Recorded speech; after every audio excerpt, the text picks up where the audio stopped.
Hello, ladies and gentlemen. Well, I'm going to post some actually good news for once because we all need the good news and the W's. This is going to be coming from probably the same website for the next few articles, but they're kind of important because they're not really being talked about. They're kind of on the wayside, but it's a good talk. So what we have here is that judge rules banning 18 to 20 year olds from purchasing firearms is unconstitutional. The ruling is the latest in a string of decisions upholding Second Amendment rights using a base of last year's Supreme Court decision, New York State Rifle and Pistol Association and A.V. Bruin, which held that gun laws must be consistent with the U.S. historical tradition of firearm regulation. In the 71-page decision on May 10th, Judge Robert Payne ruled in favor of four plaintiffs, stating that the restrictions on firearm purchases to individuals aged 18 to 20 is not consistent with the nation's history and tradition. Founding era militia laws provide circumstantial evidence that the 18 to 20-year-olds could purchase, own, and use firearms, Payne wrote. These militia laws and the cases and contributing them further supply to finding that the 18 was the age of majority for acquiring and possessing firearms in the founding period. He added, there's no direct evidence of age-based firearms restrictions. Payne also explained that if the court were to exclude 18 to 21 from Second Amendment protection, it would be imposing limitations that do not exist with other conditional guarantees. Pro-gun control advocacy group Every Town for Gun and Safety blasted the judge's decision, calling for it to be overturned.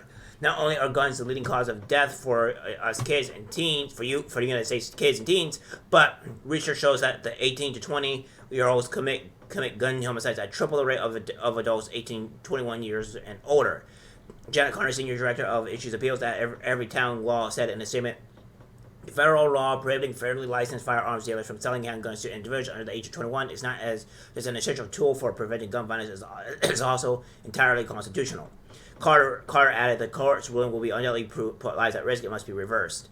Johnny Racher was one of the plaintiffs on the lawsuit that made its way to Payne's court. Racher to purchase a handgun at a federal firearms dealer last May was denied.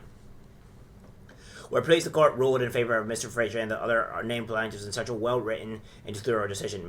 Elliot M. Harding, Frazier's attorney, said in the email to the Washington Post, even though it ensures that future buyers can now purchase these firearms in the federal system, and one that includes background checks and other requirements, we expect defendants will appeal. Nevertheless, we remain optimistic that the decision will be affirmed in due course. I think the big thing here is that what they say that 18 to 20-year-olds commit homicides at triple the rate of adults 21 years and older. Yeah, but did you ever actually look at the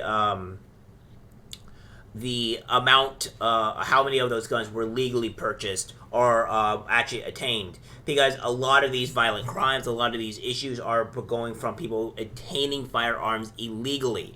It will not stop criminals from attaining them, because go look at Chicago, heavily gun restricted, and criminals are still able to purchase guns. A lot of these criminals that had these weapons or what have you were either known by the police and the FBI did nothing, or that they were illegally purchased. I remember that things happening in Sacramento where a gunfire, a fully automatic gun, was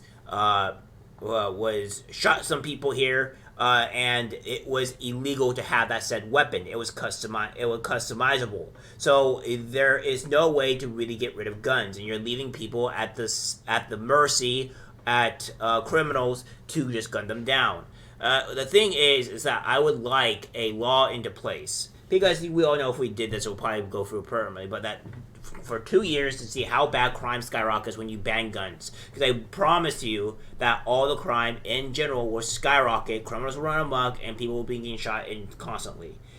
These are the things that they're trying to do. They are trying to remove our constitutional rights of firearms, etc. And it's good that we have some type of W, even though Virginia is pretty heavily Democrat, at least in terms of everything that's going on there. It may be red, but that governor has a lot of things that he needs to clean up that I don't think he's really doing. You need to get your ass in gear, because there are things that are happening in that state that need to be cleaned up, and you're doing absolutely nothing while we have Ron DeSantis doing everything that he can to clean up Florida.